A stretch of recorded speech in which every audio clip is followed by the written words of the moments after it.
In recent weeks here in the UK, there have been all kinds of outraged reactions to the rumours of an EV tax which our government might be about to bring in. Similar pay per mile schemes have been done elsewhere in the world, such as New Zealand, and apparently our government, needing to replace the money that it's not getting in road fuel duty, so from people who buy petrol and diesel, it's looking for a new tax.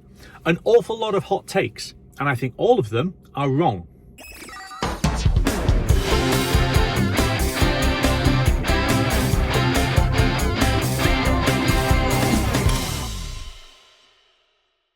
Hello again, YouTube, and welcome back to Just Get a Tesla. As you can see, I am parked here at the supercharger in Fort William. This week, I am on the road, and I'm actually recording this video slightly out of order because I started recording this in Glasgow this morning and managed to screw part of the editing up because I am being quite open here, talking about the fact that I am suffering from depression and from some I don't want to say mental health issues, but I'm really feeling the strain a little bit at the moment, which is why I am doing Movember and growing this enormous moustache for charity. It's all about raising money for men's health charities around the world. Where you are, they will be taking money and giving it to good causes for men's cancers and for men's mental health. So if you want to donate, please use the link below. Any donations would be really, really appreciated. Anyway, talking about donations, this time to the British government, this EV tax thing, the story has it that they are going to put a 3p per mile charge only on EVs. So you wouldn't pay this if you were driving a petrol or diesel car. You'd only pay it if you were driving an EV, and it would be done on a voluntary reporting basis. So you would have to fill in a form, I assume, on a website and tell the government how many EV miles you thought you were going to do that year. You would then pay them the tax, and then they would have an army of bureaucrats who would then be monitoring it and making sure that you weren't cheating. This was a story that was an exclusive in a newspaper called The Daily Telegraph. And The Daily Telegraph, with a really significant right-wing agenda, hates two things: EVs and government bureaucrats. So it really shouldn't be a surprise that they have come up with a story that manages to conflate the two of them together and create mass outrage. If you've seen the story reported anywhere else than the Daily Telegraph, that is journalists reporting on their story. It's quite literally from them. So the way that this has been described, 3p per mile, it has had the kind of response that you might expect: outrage and also mockery from the people who hate EVs, which of course is the entire reason that this was reported in the Daily Telegraph. So you've got people going, oh, I'm going to carry on driving my petrol car because I wouldn't pay the 3p and I only pay £20 a year in road tax. Well, you do pay less in road tax, which, by the way, is absurd. Government, if you want to raise more money, why aren't you taxing the older and dirtier vehicles off the road the way that you have done previously? But the people who are saying that are utterly deluded, because the maths is very clear here, okay? If you were to buy a litre of petrol, the average price in the UK over the last month has been £1.31 point something per litre, okay? So you then multiply that up into gallons, because although we buy fuel in litres, we still measure efficiency in miles per gallon, which is utterly stupid. Hey, we should have gone properly metric. The point is that of that £1.31 a litre, the fuel duty is 52 point something pence per litre in tax. So if you multiply that up into gallons and then you divide it by 36, which is the average miles per gallon of a petrol vehicle in the UK, you actually get to a figure of 6.7p, with a bit of rounding, per mile that the government has just charged you in tax. 6.7p per mile in tax if you drive a petrol car. At the moment, I drive this EV and I pay 0p per mile in tax. 0. And that is the reason why they are looking at this.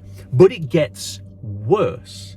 because when you are buying petrol or diesel at the pump, you are also being charged value added tax at 20%. Now, sitting here at the supercharger, we also pay 20% VAT on our electricity. But if you're charging at home, you only pay 5% VAT.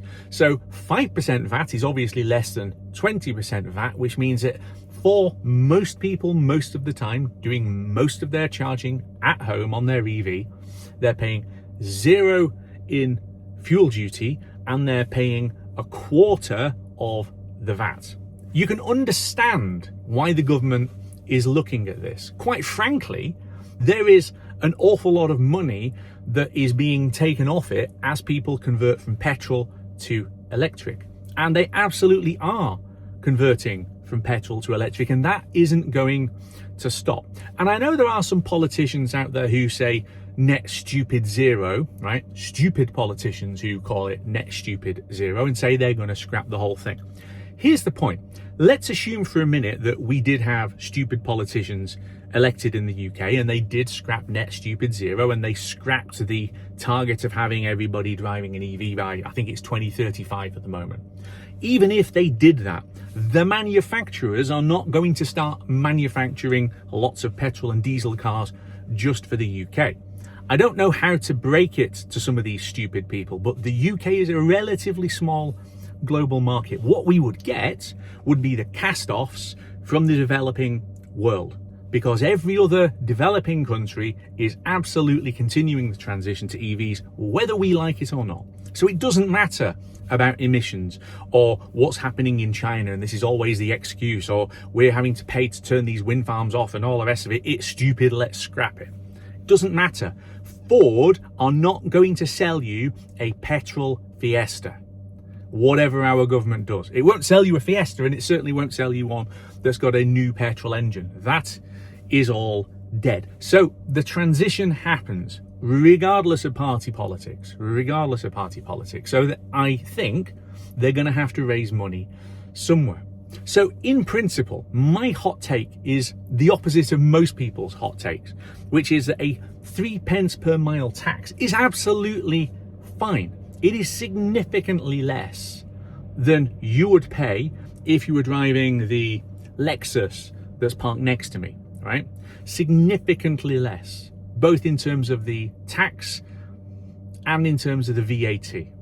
So there is still a big saving to be had if all you were doing was exclusively charging your EV up on the most expensive 85p a kilowatt hour chargers, and you had bought a stupid EV that does 2.5 miles per kilowatt hour, so say an Audi or something like that. Why did you do that? The point is, you probably would start to feel the burn, but most people, most of the time, wouldn't be paying anything like that. It's exactly the same, quite frankly, as people who would say, well, hang on a second, I'm paying a lot for my petrol because I only exclusively fill up at motorway service stations. Well, why on earth would you want to pay the extra for that when there's cheaper places to go and do it? Shop around, guys. So look, I honestly think that all of the hysteria that has been around on this leaked policy, alleged leaked policy, because again, I don't believe anything that I read in the Daily Telegraph that is frankly weaponized against EVs. I just don't believe it. But assuming something gets brought in, I don't really have a problem with it, because here's the point. It's inevitable, okay? Road pricing is inevitable as we transition into EVs, because they can't charge it on tax anymore. They could charge it on vehicle excise duty, so your I was about to say tax disc. It's not been an actual physical disc in the window for a long time, has it? But you know what I mean. The road tax that you have to pay on your vehicle, they could keep increasing that. But again, we've got these absurdities at the moment where you can have an old diesel and pay 20 quid a year, whereas you're driving an EV and you're paying a couple of £100 a year. Absurd. Sort that out, please, government. There are things that they could do.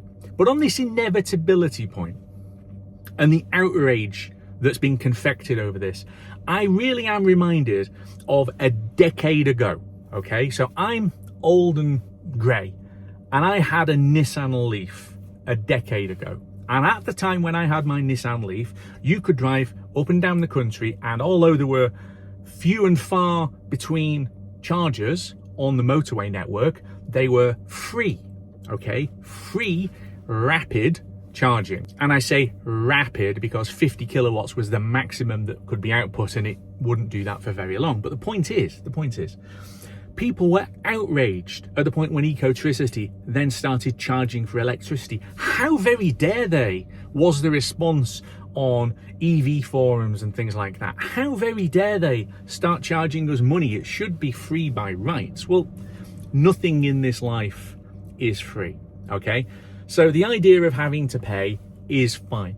Here's what I think is really going to happen though, okay? This will be turned into a congestion charge of some kind, because it's not in the government's interest to start charging rural people extra per mile, okay? Because quite frankly, they will just switch back onto other sources. It's also, frankly, opens the door to red diesel fraud and all of those kind of other things, which I know is something they have to keep cracking down on. So I personally can't see it being this, you'll tell the government how many miles you're going to do and guess, and then an additional tax form and all that lot, because that just sounds ridiculous.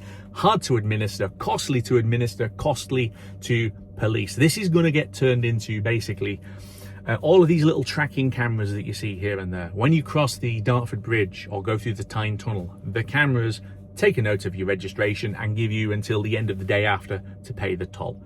We're going to be in a very similar position, I am certain, within the next 10 years of paying per mile on some roads. And maybe the government will actually use some of that money to actually repair the bloody things and to widen them and to actually make roads that work properly, as you get in pretty much every other country in Europe. But hey, it hasn't happened for decades, and why should I be optimistic about that now? But we are going to end up having to pay more. I'm certain that it's coming. They have been talking about this for about 20 years across every different type of government. And you get towards elections and a politician of one party will say, that's outrageous, we couldn't possibly do that. And then, of course, they do that with various other policies. Why would this be any different? So look, there it is. It's a fairly straightforward take.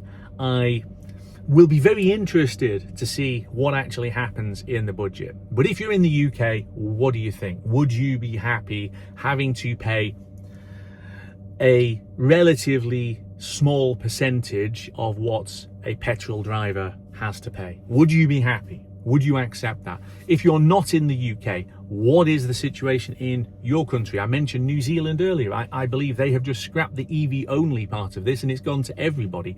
All vehicles will now effectively have to pay per mile. That, I think, is where we're going. Americans, I'm quite sure that you're not going to be accepting something like that, and some people will be getting the shotguns out and whatever else to defend their freedoms and liberties. Great. Tell me what you think, right? Where you live a long way from somewhere, pence per mile charging starts to become a bit of a pain in the arse, because you have to travel longer distances. I feel like I have to travel long distances because it's 10 miles to my daughter's school, okay? So a trip to school and back is 20 miles. Have I got to pay 60p to be able to go and do that? Really? When other people would be able to walk to school? That does feel like they're penalising me for living out in the countryside. If you're in America or Canada or Australia or all these other places where you're much further out, how would you feel about it? What ideas are your governments coming up with? Let's have the debate in the comments. And as always, this is just my opinion, and I'm almost certainly wrong. I usually am. So I hope you found this interesting. Don't forget to like and subscribe. There's 2 brilliant videos coming up for the rest of the week of my trips this week in Scotland. And I will see you back here very soon on Just Get a Tesla.